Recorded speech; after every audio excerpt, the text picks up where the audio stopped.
सांख्य दर्शन विषयक हमारे आज के व्याख्यान का विषय है सांख्य दर्शन में बंधन एवं मोक्ष की अवधारणा। भारतीय दार्शनिक चिंतन परंपरा में बंधन एवं मोक्ष दो अत्यंत महत्वपूर्ण विषय हैं।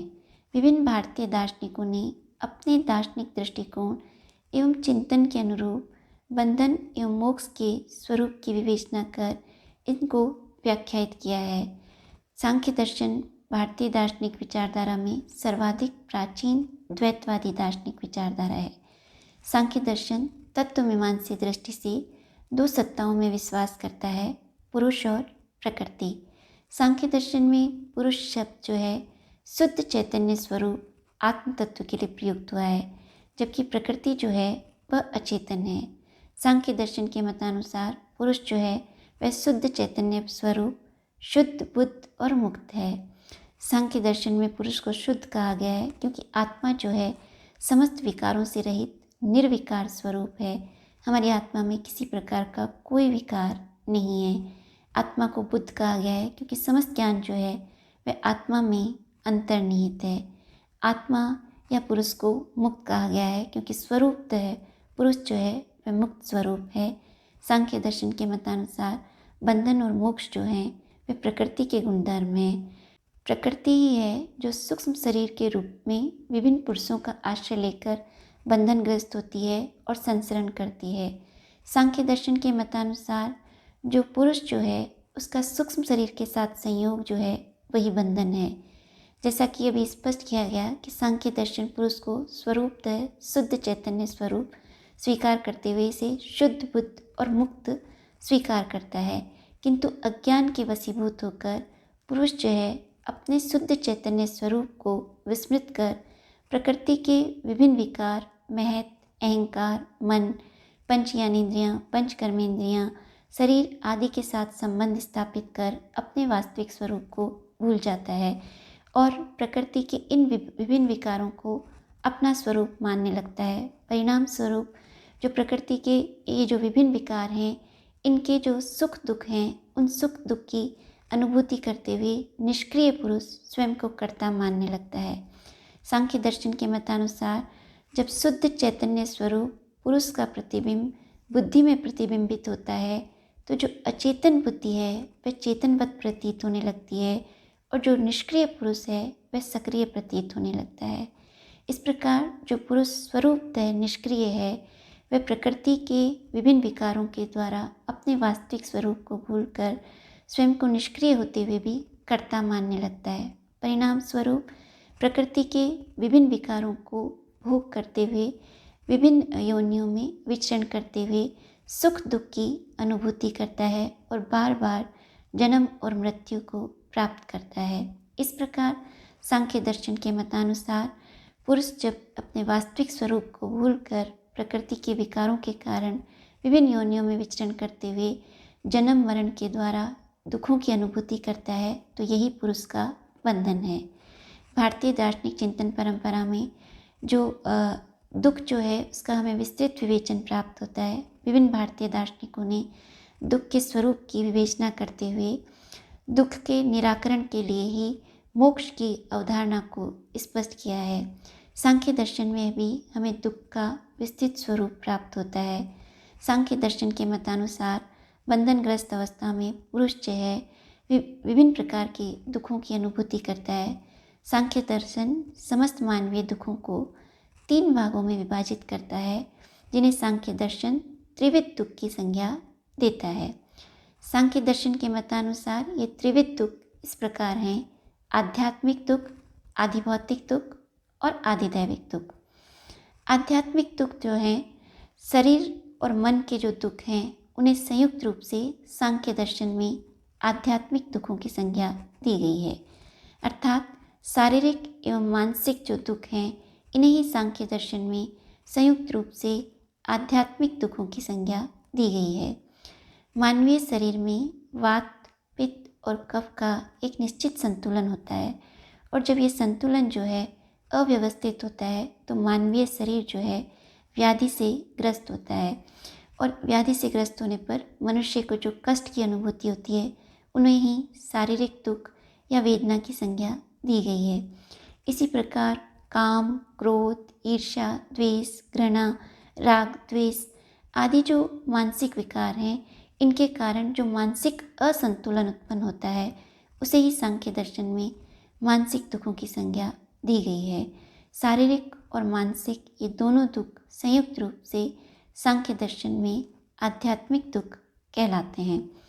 आदि भौतिक दुखों के अंतर्गत वे दुख आते हैं जो मनुष्य और मनुष्य के अतिरिक्त अन्य जो प्राणी हैं उनसे प्राप्त होते हैं, जैसे कि हिंसक पशु, विषैले पशु आदि जो जीव जंतु हैं उनके द्वारा, या द्वेष के कारण मनुष्यों में जो पारस्परिक द्वेष के कारण, जो घृणा, नफरत आदि के कारण एक मनुष्य को दूसरे मनुष्य से जो कष्ट की अनुभूति होती है, उसे ही आदि भौतिक दुखों की संज्ञा दी गई है। आधिदैविक दुखों के अंतर्गत वे दुख आते हैं जो अति प्राकृतिक सत्ताओं एवं देवीय शक्तियों से उत्पन्न होते हैं, जैसे कि अतिवृष्टि, अनावृष्टि, बाढ़, भूकंप, ग्रह जनित जो प्रकोप हैं, वे सभी आधिदैविक दुखों के अंतर्गत आते हैं। सांख्य दर्शन के मतानुसार संपूर्ण चराचर जगत में मनुष्य जो है इन 3 दुखों से पीड़ित है। प्रत्येक मनुष्य किसी न किसी रूप में इन तीनों दुखों से पीड़ित है। सांख्य दर्शन के मतानुसार प्रत्येक मनुष्य प्रत्यक्षतः या परोक्षतः आध्यात्मिक, आदि भौतिक और आदि दैविक दुख से किसी न किसी रूप में पीड़ित है। इन त्रिविध दुखों से पीड़ित होने पर मनुष्य के मन में एक स्वाभाविक जिज्ञासा उत्पन्न होती है कि क्या मानवीय जीवन में इन दुखों का अंत किया जा सकता है या नहीं। दुखों के निराकरण या निरोध के लिए हमें इस संसार में 2 प्रकार के उपाय दृष्टिगत होते हैं, एक लौकिक उपाय और एक अलौकिक उपाय। लौकिक उपाय, जैसा कि अभी स्पष्ट किया, कि जो शारीरिक दुख हैं, जिसके अंतर्गत शारीरिक व्याधियाँ आती हैं, इसमें हम देखते हैं कि मनुष्य जब किसी शारीरिक व्याधि से ग्रस्त होता है, जो चिकित्सा शास्त्र के द्वारा उसका उचित उपचार करके उसको उचित औषधि प्रदान कर उसकी व्याधि का निराकरण करने का प्रयास किया जाता है। इसी प्रकार ग्रह जनित एवं अन्य दुख जो हैं उनके लिए कुछ अलौकिक उपाय भी हैं, जैसे कि उपासना, मंत्र जाप, यज्ञ आदि। सांख्य दर्शन का मत है कि यद्यपि जो लौकिक और अलौकिक उपाय हैं उनसे दुखों का कुछ समय के लिए निवारण किया जा सकता है, किंतु जो दुखों की आत्यंतिक और एकांतिक निवृत्ति है वह न तो लौकिक उपायों से संभव है और न ही अलौकिक उपायों से संभव है। सांख्य दर्शन में जो दुखों की निवृत्ति के लिए आत्यंतिक और एकांतिक ये 2 शब्द आए हैं, आत्यंतिक का यहाँ अभिप्राय यह है कि मानवीय जीवन से पूर्णतया दुखों की निवृत्ति, और एकांतिक का अभिप्राय है सदैव के लिए, अर्थात क्या ऐसे उपाय हैं जिनके द्वारा मानवीय जीवन में दुखों की आत्यंतिक एवं एकांतिक निवृत्ति की जा सकती है या नहीं।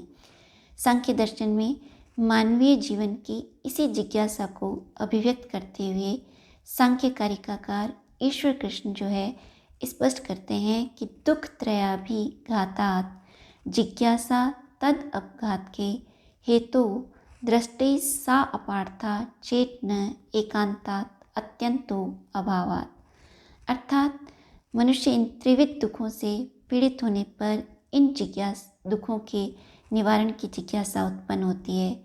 यदि कोई ये कहे कि ये जिज्ञासा व्यर्थ है तो यह उचित नहीं है, क्योंकि दुखों का जो निवारण के जो लौकिक और अलौकिक उपाय हैं उनसे दुखों की आत्यंतिक और एकांतिक निवृत्ति संभव नहीं है।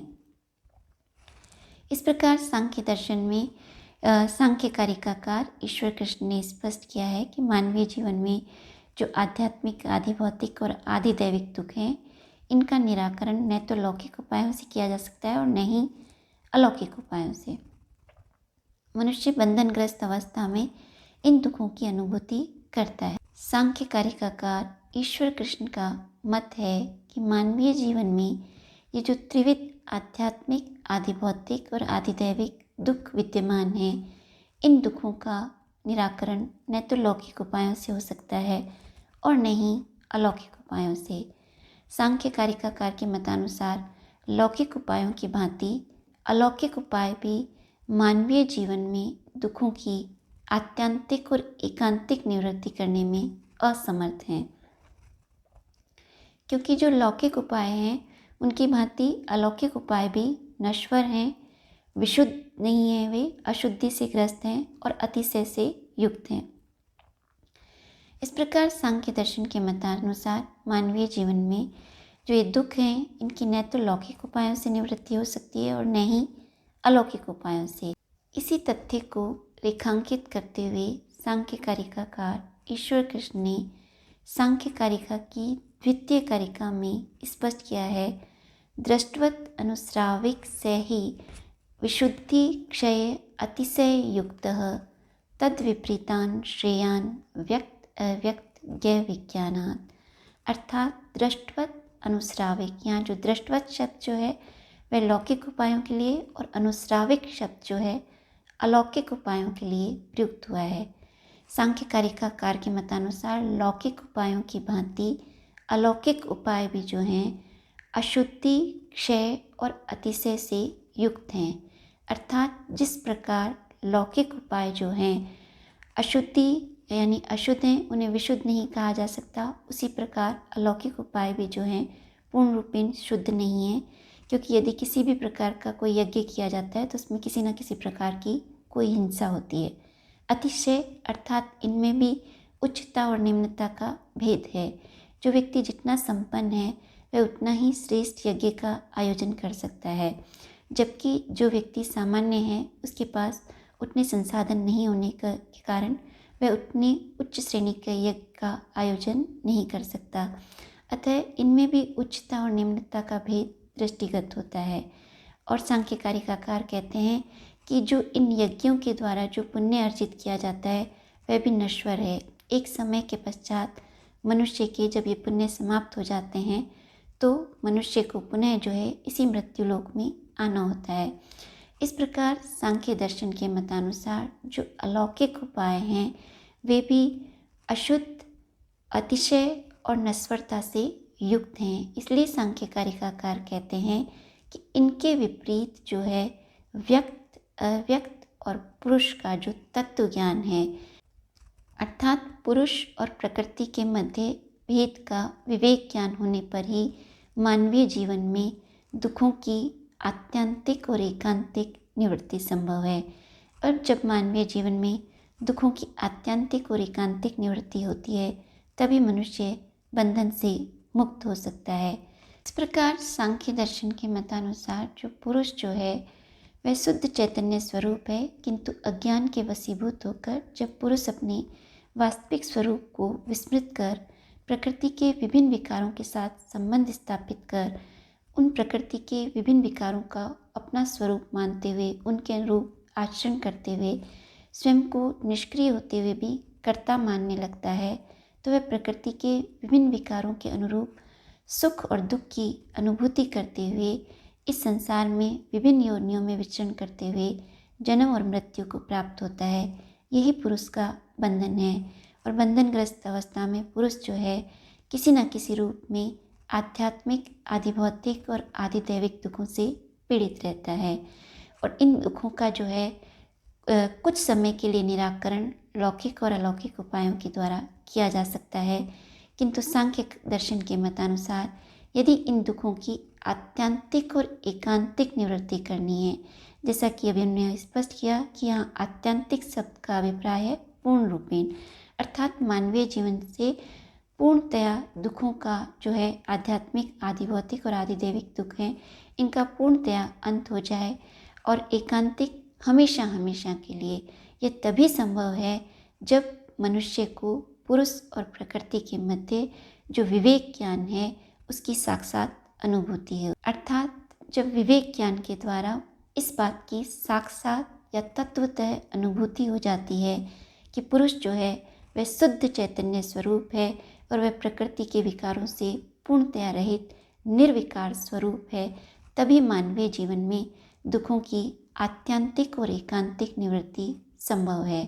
इस प्रकार आज के व्याख्यान में हमने ये जानने का प्रयास किया कि सांख्य दर्शन के मतानुसार बंधन का स्वरूप क्या है, बंधन जो है उसका प्रमुख कारण क्या है, सांख्य दर्शन मानवीय जीवन में कितने प्रकार के दुख स्वीकार करता है, सांख्य दर्शन के मतानुसार आध्यात्मिक दुख, आदि भौतिक दुख और आदि दैविक दुख क्या हैं, किस प्रकार मानवीय जीवन में इन दुखों की आत्यंतिक और एकांतिक निवृत्ति हो सकती है। आज के इस व्याख्यान से संबंधित कुछ महत्वपूर्ण प्रश्न जो हैं वे इस प्रकार हैं। सांख्य दर्शन में बंधन के स्वरूप को स्पष्ट कीजिए। सांख्य दर्शन के मतानुसार दुख जो है उसके विविध स्वरूपों की विवेचना कीजिए। सांख्य दर्शन में दुखों की आत्यंतिक और एकांतिक निवृत्ति से क्या अभिप्राय है। सांख्य दर्शन के मतानुसार बंधन का प्रमुख कारण क्या है, क्या दुखों की आत्यंतिक और एकांतिक निवृत्ति संभव है या नहीं, इसे स्पष्ट कीजिए। आज के व्याख्यान से संबंधित ये महत्वपूर्ण प्रश्न हैं।